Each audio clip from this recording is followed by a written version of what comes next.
चीजें अगर हैं तो आपको हो सकता है थोड़ा बहुत प्रॉब्लम हो, जैसे कि हो सकता है कि हमारे फैकल्टीज को तो आपको कॉन्ग्रेचुलेट करना चाहिए कि वो बोले सर हम करेंगे जैसे भी करेंगे। क्यों?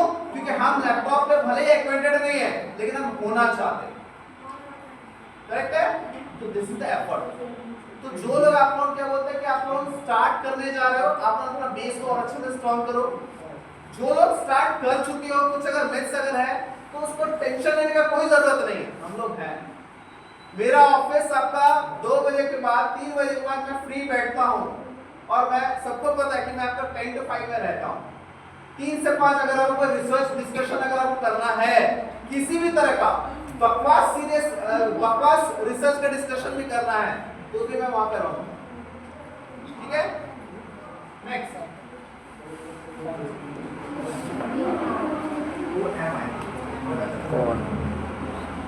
क्या ये मूवी किसी ने देखा है?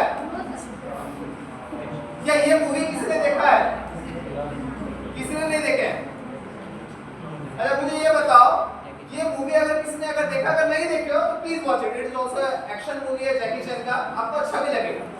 लेकिन उसमें एक चीज था, वो एक्चुअली में स्टार्टिंग से वो पर्सन आपको फाइट करते हुए जाता है और एंड तक भले ही वो आपको बहुत कुछ कर लेता है फिर भी लेकिन उसको ये पता नहीं रहता कि उसका इंट्रोडक्शन क्या है, हु एम आई, यानी वो आपका था कौन, क्योंकि उसका आपका ऑलरेडी बहुत सारा आइडेंटिटी आपका खो गया रहता है किसी एक्सीडेंट में या फिर जानबूझकर, ठीक है? मेरा यहाँ पे बोलने का मतलब क्या है उस चीज को आप समझिए। बहुत सारे लोग एफर्ट्स मारते हैं रिसर्च पेपर्स लिखने का या बहुत सारे अपने पीएचडी लाइफ में बहुत एफर्ट मारते हैं काम को करने के लिए, लेकिन सबसे बड़ा प्रॉब्लम ये होता है कि एंड तक उनको समझ में नहीं आता कि उनका पीएचडी आपका चल कैसे रहा है या फिर पीएचडी में उन्होंने क्या हासिल किया। सबको समझ में आया ये बात? हाँ, क्लियर हुआ ये बात सबको क्लैरिटी हुआ? और एक सच बात मैं आपको बता रहा हूँ, मेरे को लगता है अगर ये बात अगर मैं बताऊं तो जितने रिसर्च स्कॉलर्स हैं और जो फैकल्टीज है वो ज्यादा एनकरेज होंगे। सच बता रहा हूँ, 2.5 साल तक मेरे रिसर्च का मेरे को भी समझ में नहीं आ रहा था कि मैं क्या कर, 2.5 साल तक रिसर्च का मेरे को भी नहीं समझ में आ रहा था कि मैं क्या कर। उसके बाद फिर से वही रिनोवेशन वाला काम स्टार्ट किया, हर चीज को हटा के नए सिरे से केवल चीजों को स्टार्ट करना। क्लियर है ये बात? सबको बात समझ में आ रहा है?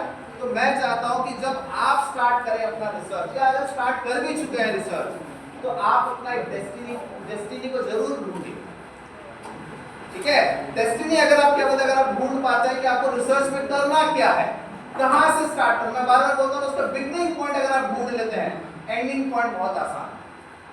बिगिनिंग पॉइंट अगर आप ढूंढ लेते हैं तो एंडिंग पॉइंट बहुत आसान है, ठीक है? अच्छा, बहुत लोगों के दिमाग में ये होता है रिसर्च से मिलेगा क्या? कुछ नहीं होता।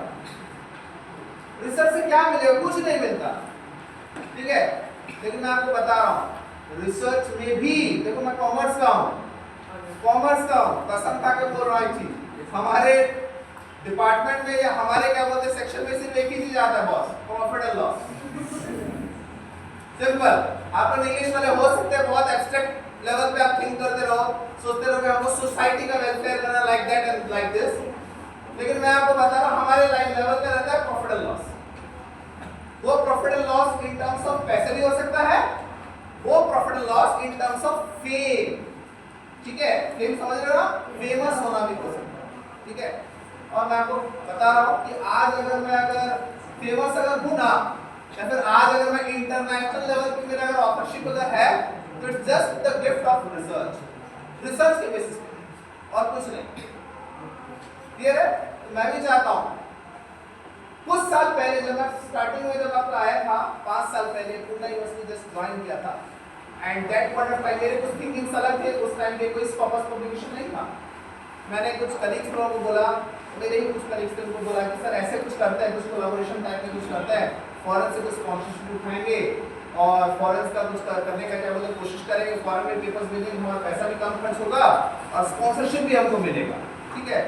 तो उस टाइम पे बहुत सारे क्रिटिक्स मेरे को झेलना पड़ा था। वो बोलते थे क्या मजाक कर रहे हैं आप, क्या बोलते हैं कि एक छोटे से कॉलेज में रह के आप या पुणे जैसे जगह पे रह के आप फॉरेन वाला बात कर फेंक रहे हैं, बोल नहीं सकता, पॉसिबल नहीं है, ठीक है? बट मेरे सामने लाइव एग्जांपल्स है, लाइव प्रूफ के साथ मेरे सिर्फ मैं नहीं, आफ्टर 5 इयर्स आज की डेट में हमारे पास फॉरेन कोलैबोरेशन मोर देन क्या बोलते हैं कि आपका 26 foreign collaboration, more than 20। Credit वो 26 का नहीं है, उस 26 में 16 स्कोपस क्या है, जिसमें से मेरे ही अंडर क्या बोलते हैं कि आपका फैकल्टीज, मेरे साथ काम करने वाले कलीग्स, मेरे साथ क्या बोलते हैं कि काम करने वाले मेरे स्टूडेंट्स, उन लोग का भी उसमें क्या बोलते पेपर है। तो इसलिए अगर कोई अगर सोचता है कि आप एक छोटा सा कॉलेज बनाएगा, हम फॉरेन कोलैबोरेशन टारगेट नहीं कर सकते, तो मेरा मानना है कि नहीं, आप सही नहीं है। मेरे को लगता है कि आप बस एक क्या बोलते हैं, एक राइट अप्रोच है। करेक्ट है? Can everyone do this? क्या आप लोग मेरा नाम गूगल पे ढूंढ सकते हैं? Please everyone you can do it please.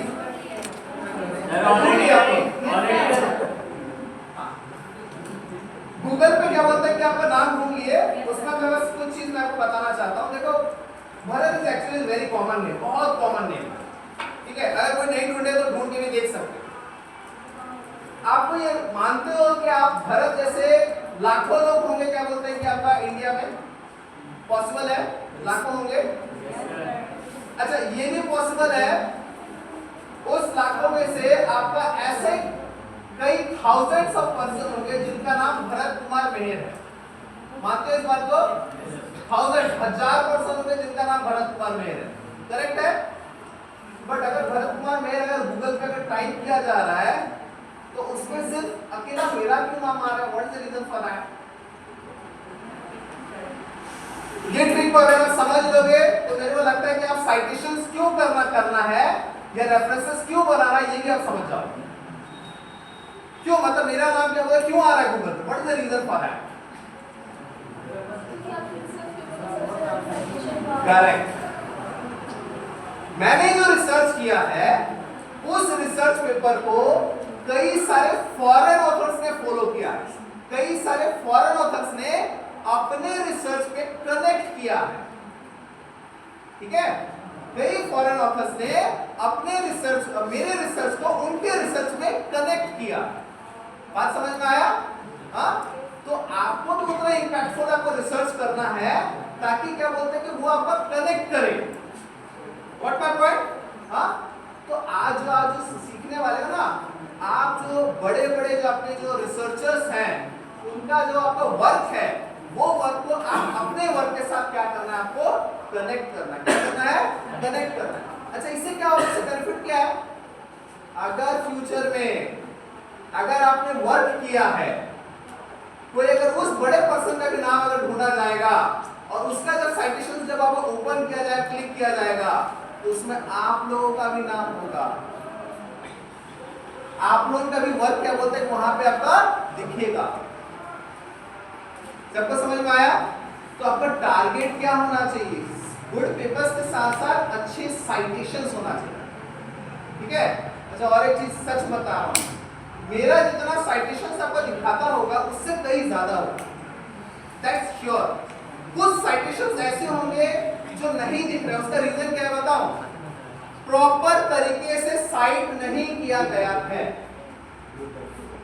या फिर ऐसे बड़े बड़े रिसर्चर्स होंगे जिसके कई सारे साइटेशंस होंगे, वो आपका इसीलिए उतने ज्यादा नहीं दिखा रहे होंगे क्योंकि उसका भी आपका जो लोग आपका यूज किए होंगे उसको अच्छे तरीके से साइट नहीं किए होंगे। करेक्ट है ये बात? तो आप सोचो, अगर किसी एक बड़े ऑथर का नाम को अपने पेपर में कनेक्ट कर रहे हो और अगर वो अच्छे तरह से कनेक्ट अगर नहीं होता है तो क्या वो गूगल उसको ट्रैक कर सकता है? नहीं। सबको समझ में आया? हाँ? तो आज जो आप सीखने वाले वही उसको प्रॉपर तरीके से कनेक्ट कैसे करें। क्लियर है? होप मुझे अब लगता है कि मेरे जितने क्या बोलते पार्टिसिपेंट्स यहाँ पे बैठे, मैं उनके वाइफ के साथ मैच कर पा रहा हूँ। मैं जो बोल रहा सब कुछ समझ में आ रहा है बात। हाँ, नेक्स्ट हाथ उठाओ थोड़ा। किन लोगों के पास आपका ये सब अकाउंट्स है? ऑलमोस्ट सबके पास होगा, पक्का ना?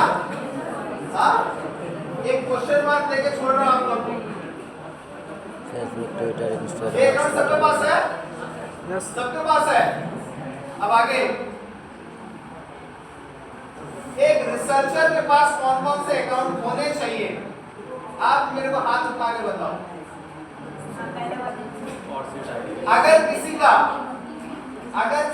इसमें से अगर 7 है ना, किसी का अगर 4 में अगर अकाउंट है, अभी अगर किसी ने अगर ये 4 अगर दिखा दिए तो मेरे तरफ से एक स्पेशल गिफ्ट मैं उसको दूंगा। ये कितने अकाउंट है? 7।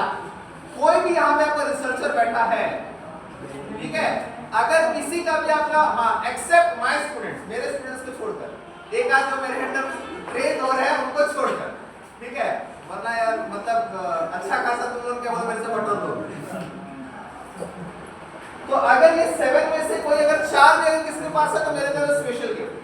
अच्छा, आपको पता चल गया इन फ्यूचर में कि ये 7 अकाउंट आपके पास होना चाहिए। बहुत सारे लोग इसको देखे भी नहीं होंगे, जानते भी नहीं होंगे। अगर आपको गूगल पे अपना पब्लिसिटी बढ़ाना है तो इन सब में पहले अकाउंट खोल लेना। मैं हर एक फैकल्टीज को बोल रहा हूँ, हर एक रिसर्चर्स को बोल रहा हूँ, हर एक स्कॉलर को बोल रहा हूँ, हर एक स्टूडेंट को बोल रहा हूँ, ठीक है। आगे बढ़ो। मैं इन फ्यूचर में अगर आपको फॉरेन का अगर स्पॉन्सरशिप चाहिए, फिर से वही वाला चीज, फॉरेन से पैसा अगर चाहिए, ठीक है, ये अकाउंट में अपना नाम और अपना प्रोफाइल हर समय अपडेट रखना, क्योंकि जब वो आपके बारे में पता करेंगे, अरे भाई वो आपके घर तो नहीं आएंगे ना आपके पापा मम्मी से पूछने के लिए कि आपका बेटा बेटी कैसे हैं, नहीं पूछेंगे वो, ठीक है। या फिर वो आपका क्या बोलते, आपके बैंक से नहीं जाने वाले पूछने के लिए, वो कहां से लेंगे, यहां से आपका प्रोफाइल चेक करेंगे। सबसे स्ट्रॉन्ग प्रोफाइल जो है वो आपका होता है ऑर्चिड आईडी का। ऑर्चिड आईडी, रिसर्चगेट और गूगल स्कॉलर, इन तीनों से आपका प्रोफाइल हर समय केवल जाना जाए। ऑर्चिड आईडी, रिसर्चगेट और एक क्या है आपका गूगल स्कॉलर। सबको समझ में आया? कोई डाउट है? पूरा क्लियर है? स्प्राइट की तरह क्लियर है? पक्का ना? अब आगे बढ़े। अब इसमें से मैं आपको एक चीज के बारे में थोड़ा स्पेशल बताऊंगा। ये जितने अकाउंट है ना आप आराम से फ्री में खोल सकते हो, लेकिन आपको थोड़ा बहुत प्रॉब्लम हो सकता है कि हो सकता है कुछ आईडी मैच करे, कुछ आईडी ना मैच, बट वो खोलने के लिए थोड़ा टाइम लगेगा, 1-2 दिन में आपको अप्रूव होकर खुल जाएगा। सबसे इजी चीज जो खुलता है वो होता है ऑर्चिड आईडी, सबसे आसान। लेकिन ये ऑर्चिड आईडी है क्या? ये ऑर्चिड आईडी है क्या? सबका आधार कार्ड नंबर है ना? है ना? सबका आधार कार्ड नंबर है। जब आप कभी कॉलेज में भी जब आप रजिस्ट्रेशन करवाते हो, चाहे स्कॉलर बनो या फिर क्या बोलते हैं कि आपका स्टूडेंट बनो, सबका रजिस्ट्रेशन नंबर या सबका क्या बोलते हैं एनरोलमेंट नंबर होता है। Yes sir. हम टीचर्स लोगों का शायद आपका पैन कार्ड या सीएफएमएस आईडी होता है, सबका होता है एक आइडेंटिटी। ठीक उसी तरह रिसर्च की दुनिया में अगर आपको नाम से ज्यादा आप आईडी से जाना है, तो अगर आपको रिसर्च की दुनिया में अगर आपको कदम रखना है तो in that case orchid ID से अभी फ्री में बन रहा है, हो सकता है बाद में भाई $1-2 मांगने लगे, अभी फ्री में बन रहा है। ऑर्चिड आईडी आप लोग जो है टाइम रहते हुए आप लोग बना लेना और रिज्यूम वहां पे आपका अपडेट कर देना कि आपने क्या किया है, क्या नहीं किया है, कब आपका क्या बोलते स्टार्ट किए थे अपना, सब कुछ डिटेल्स में होगा। समझ में आया? कोई डाउट है क्या? मैं आगे बढ़ूंगा। मैं पक्का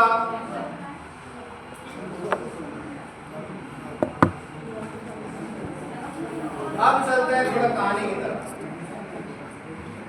मेरा बात सबको समझ में आ रहा है ना? कोई दिक्कत तो नहीं है? हाँ, कोई दिक्कत होने से पहले मैं कुछ चीज आपको पहले से बता देता हूँ। देखो भाई, मैं भी लड़का हूँ, तो कभी कभी बॉयज लोग क्या होता है कि आपका जब आपका कोई चीज आपका चलते रहता है बहुत कंटिन्यूअस फ्लो में, तो पता नहीं वो कभी कभी क्या होता है वो एब्सेंट माइंड होकर कहीं और कूद के चले जाते हैं। तो आप लोग अगर क्या जितने बॉयज लोग हो, ठीक है, ध्यान रखना है आपको। कितना रुपया दिए हो भाई वर्कशॉप के लिए? 300 रुपया, उससे ज्यादा का बेनिफिट लेके जाना। तो मैं जो बोल रहा हूँ ध्यान से सुनना। मेरा लाइन अगर मिस किए तो भाई मेरे को मत बोला सर हमने पब्लिसिटी खो दिया, ठीक है? क्लियर है? तो उम्मीद करता हूँ हर एक पर्सन मेरा हर एक सेंटेंस को अच्छे से सुन रहा है। आगे बढ़ूंगा मैं। तो चलो अब चलते हैं story of citation and references.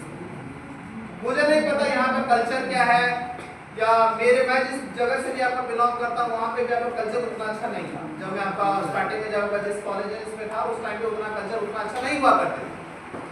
लेकिन अच्छे जगह पे कल्चर क्या होता है वो पहले बता रहा हूँ कि जब एक स्कॉलर ज्वाइन करता है किसी गाइड के अंडर, जब एक स्कॉलर ज्वाइन करता है किसी गाइड के अंदर पहले जमाने में, तो उस टाइम पे एक अच्छा गाइड जो होता था, या अगर गाइड और आपका स्टूडेंट के बीच में बहुत अच्छा बॉन्डिंग होता था, तो आपका जो गाइड है वो आपका गिफ्ट करता था किसको, अपने स्कॉलर को एक चीज। ठीक है, गाइड जो है वो आपका गिफ्ट करता था स्कॉलर को एक चीज। वो चीज क्या है मैं पहले आपको बताता हूँ, उम्मीद करता हूँ आपने उसको कनेक्ट कर। ये क्या है, कौन सा डायरी है, कभी देखे हो आप लोग? पुराने लोग तो देखो, आप लोग पक्का देखे हो। क्या है ये? कॉन्टैक्ट नंबर पहले लिखा जाता था इसी डायरी। अच्छा, ये कॉन्टैक्ट नंबर जो लिखा जाता है ये डायरी, ये आपका एक स्कॉलर को क्यों दिया जाता था उस टाइम पे? नहीं, वो रीजन था ही नहीं। एक बड़ा डायरी मिलता था, ठीक है, और अगर वो डायरी मिल जाता था ना तो इसका मतलब है कि वो स्कॉलर फील करता था कि मेरे को जो है क्या बोलते हैं कि गुरु ने मेरे को एक्सेप्ट कर लिया एज ए स्कॉलर। ठीक है, अब ये डायरी का क्या रोल होता है पहले उस चीज को समझो। पहले जितने रिसर्च पेपर होते थे, जितने रिपोर्ट्स होते थे, जितने न्यूज़पेपर होते थे, ठीक है, सारा ऐसे ऑनलाइन नहीं होता। अभी जिस तरह से आपका फोन पे आराम से ढूंढ लेते हो, वो सब नहीं होता। उस टाइम पे क्या होता था, रिसर्च पेपर को प्रिंट करवाना पड़ता। ठीक है, रिसर्च पेपर को प्रिंट करवाना पड़ता, और प्रिंट करके उसका जो आपका खास करके उसका जो फर्स्ट और लास्ट पेज को एक साथ प्रिंट करके अल्फाबेट के हिसाब से। अच्छा, फिर अल्फाबेट कैसे के हिसाब से? उसके ऑथर मतलब समझते हो, जो उस आर्टिकल को लिखा है। अच्छा, ऑथर में भी उसका सरनेम, कौन सा नेम? सरनेम। से फॉर एग्जांपल अगर भरत कुमार मेहर एंड सुमित सिन्हा अगर दो पेपर अगर लिखे हैं, तो वहां पे आपका नाम जो रहेगा वो आपका मेहर एंड सिन्हा है।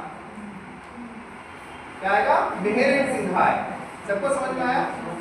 तो मेहर एंड सिन्हा अगर है तो यानी कि आपको कौन सा अल्फाबेट हो गया? एम हो गया।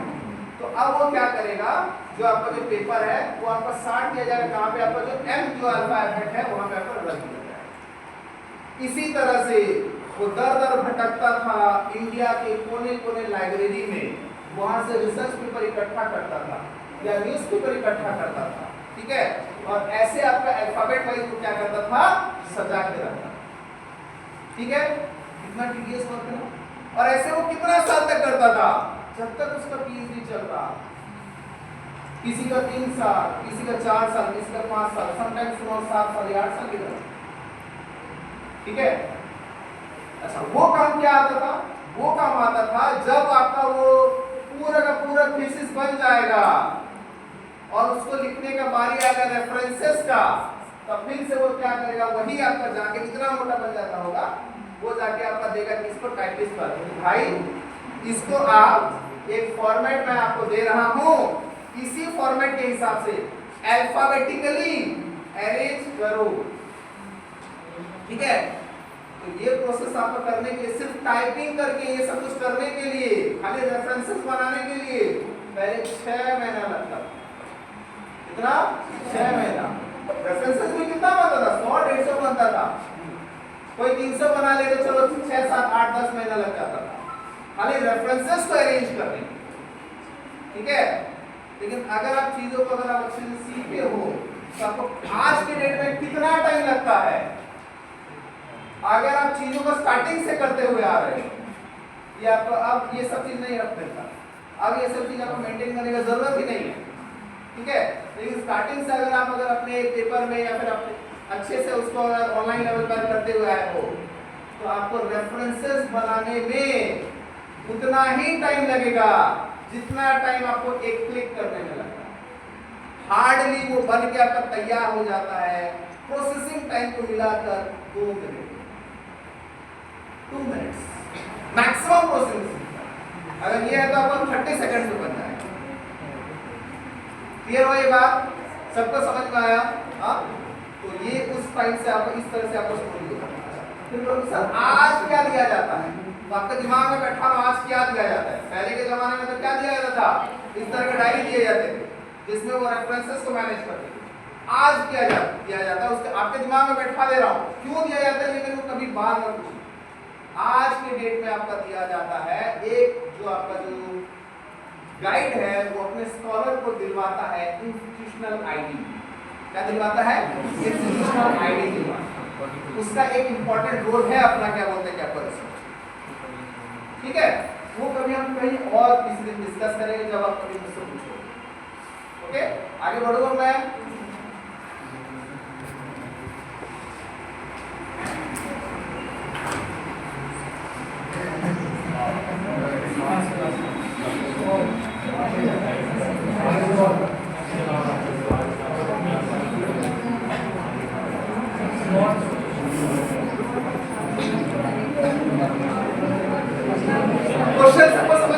Yes sir. हाँ, अगर आप युद्ध के लिए जा रहे हो, वॉर के लिए अगर आप जा रहे हो, तो बहुत सिंपल सा आपको बता रहा हूँ कि इन तीनों में से कौन सा चूज करो? मशीन गन चूज करो। सब लोग सोच समझ के बोलो मेरे को।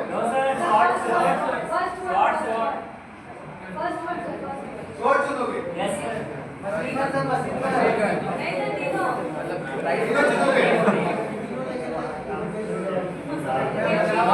डिस्कस करो चीजों को मैं डिस्कस करो, चीजों को मैं कनेक्ट करूँ थोड़ा सा। ठीक है, वैसे मैं आपको बता रहा हूँ आपके जगह पे मैं भी अगर बैठा होता और अगर मैं उस तरह का क्या बोलते हैं कि आपका रिसर्चर होता, जब मैं आपका पहला दिन कुछ दिन हुआ मैं आपका ज्वाइन किया था, सच में कुछ नहीं आता था रिसर्च के मामले में, मैं जीरो। तो उस टाइम पे मैं भी अगर मेरे से पूछा जाता तो मैं बोलता हाँ सर मैं मशीन गन ही चूज करूँ, एवरीवन में से।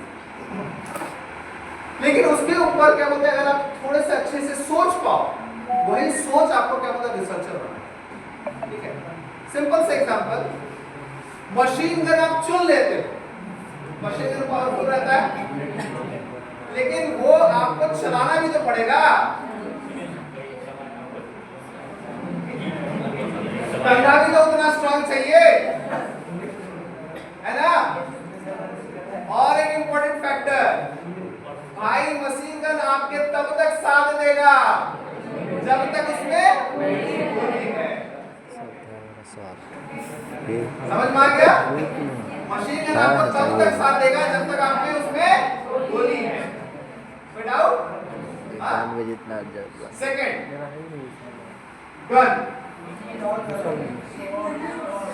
नहीं, घर पे आते हैं, आपको बोलोगे कि हमको छोटा मोटा क्या मतलब लड़ाई लड़ने जाना है तो गन से भी काम हो जाएगा, लेकिन गन के साथ भी वही हालत है। ठीक है, गन को भी आपको यूज करने के लिए उसका कुछ मैकेनिक्स आपको सीखना पड़ेगा, भले ही मशीन गन से थोड़ा इजी।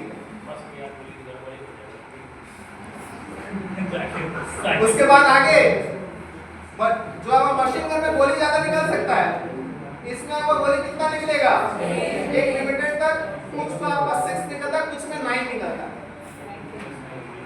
ठीक है, कोई डाउट? लेकिन एक चीज है, आपका जो गन है उसको सीखने के लिए थोड़ा कम टाइम लगेगा, इस चीज को मानते हो आप? लास्ट है आपका स्वॉर्ड, तलवार, है ना, जिसको आप बोलोगे क्या सर ऐसी है आज की डेट में कोई उसको यूज में लेके जाता है, पागल है क्या?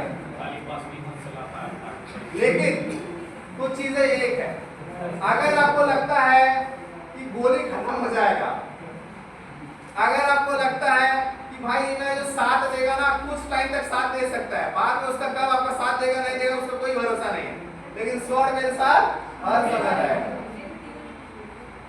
ठीक है, स्वॉर्ड मेरे साथ हर समय रहेगा। देखो एक बात बता रहा हूं, जो चीज मैं बोलना चाहता हूँ, ये हमारे दादा सुमित सर है, सर मैं आपको बता रहा हूँ रेफरेंसेस के मामले में मेरे से भी ज्यादा आगे बढ़ गए। आजकल ये बोलता है आपका एमएस वर्ड रेफरेंसेस हम नहीं यूज करेंगे, पागल वगैरह क्या, हम जो एमएस वर्ड रेफरेंसेस यूज करेंगे, मैंडले है, पावरफुल है, वही मैं यूज करूंगा।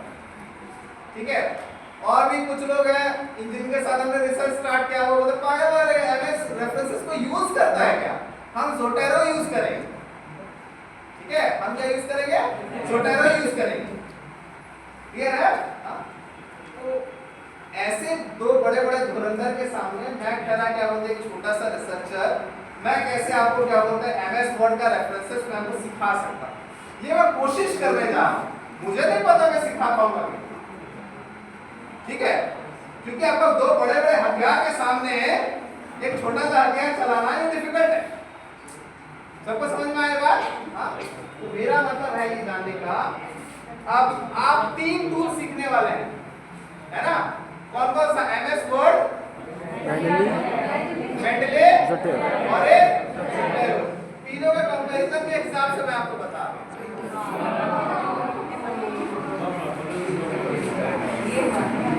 ठीक है। मैं आपको क्या सिखाने वाला हूं? तलवार चलाना सिखाने वाला हूं, ठीक है। मैं आपको क्या सिखाने वाला हूं?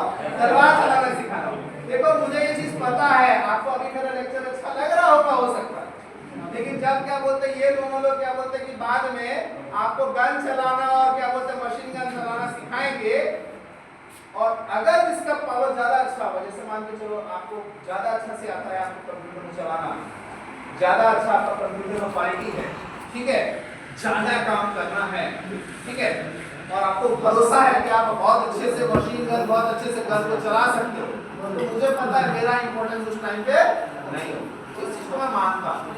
उस चीज को मानते हुए मैं आपको एमएस वर्ड रेफरेंसेस का आपको सिखाने जा रहा हूं, ठीक है। उसका रीजन क्या है वो भी आगे बताऊंगा। उसका रीजन क्या है?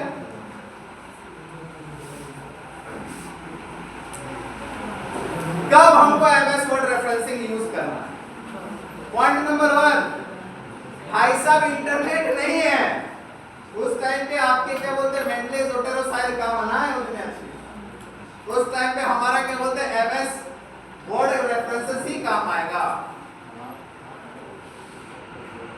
ठीक है। उस टाइम में क्या काम आएगा? एमएस वर्ड रेफरेंस ही काम आएगा। या अगर आपको किसी को इंटरनेट यूज करना ही नहीं है तो एमएस वर्ड रेफरेंसेस आप आराम से कर सकते हैं। दूसरा, when you do not have additional reference management software, अगर किसी के पास कोई अलग सा रेफरेंस मैनेजमेंट सॉफ्टवेयर अगर नहीं है, मेंडले नहीं है, जोटेरो नहीं है, अच्छा अगर कोई बड़े इसके अलावा भी सॉफ्टवेयर होते हैं, एंडनोट होता है, एंडनोट बोलकर एक चीज होता है वो होता है, बिबटेक्स भी आपको कुछ लोग आपका यूज करते हैं, क्लियर है। एक आरएसएस फीड होता है वो भी आपका यूज किया जाता है कुछ जगह, ओके। तीसरा पॉइंट, आपके जो रिसर्च पेपर्स या मटेरियल अगर हार्ड कॉपीज की मतलब प्रिंटेड कॉपी में, उसका कोई आपका ऑफलाइन है, कोई आपका सॉफ्ट कॉपी नहीं है, या ऑनलाइन पे वो अगर अवेलेबल नहीं है, तो उस टाइम पे आपके जोटेरो और मेंडले आपके काम नहीं आएंगे। जोटेरो और मेंडले आपको तभी काम आएगा जब क्या बोलते हैं कि आपके जो मटेरियल हैं वो आपके क्या रहेंगे, आपके ऑनलाइन अवेलेबल रहेंगे, या फिर उसका आपके सॉफ्ट कॉपी रहेगा या जनरेट कर। सबको समझ में आया बात? क्लियर हो गया? ये सिखाने का सबसे बड़ा रीजन क्या है? मेरा टारगेट है सबसे बड़ा, खास करके हिंदी के लोगों, हिस्ट्री के लोगों, ठीक है, कुछ ऐसे क्या बोलते हैं कि आपके स्कॉलर्स लोग या कुछ ऐसे सब्जेक्ट्स को भी मैं टारगेट करना चाह रहा हूं एमएस वर्ड रेफरेंसेस में, जिसका क्या बोलते हैं कि ज्यादातर उनके पास आपका मटेरियल जो है वो आपको सॉफ्ट कॉपी में नहीं मिलता, वो आपका हार्ड कॉपीज में मिलता है, वो अपने आर्काइव से लेके आते हैं, वो आर्काइव से वो लेके आता है, वहां पे वो प्रिंट करवा के लेके आता है और उसके बाद उनका रेफरेंसिंग करते हैं, तो वहां पे आपको जोटेरो और मेंडले उतना अच्छे से इफेक्टिवली वर्क नहीं करेंगे। इफेक्टिवली वर्क क्या करेगा? MS word. नेक्स्ट पॉइंट है, if you are dealing with research paper which are in Indian or regional language, अगर आप हिंदी में कोई चीज अगर आप लिखना चाहते हो रिसर्च पेपर या रेफरेंसेस, या फिर कोई दूसरे लैंग्वेज, जैसे सुनने में आ कि यहाँ पे कोई अंगिका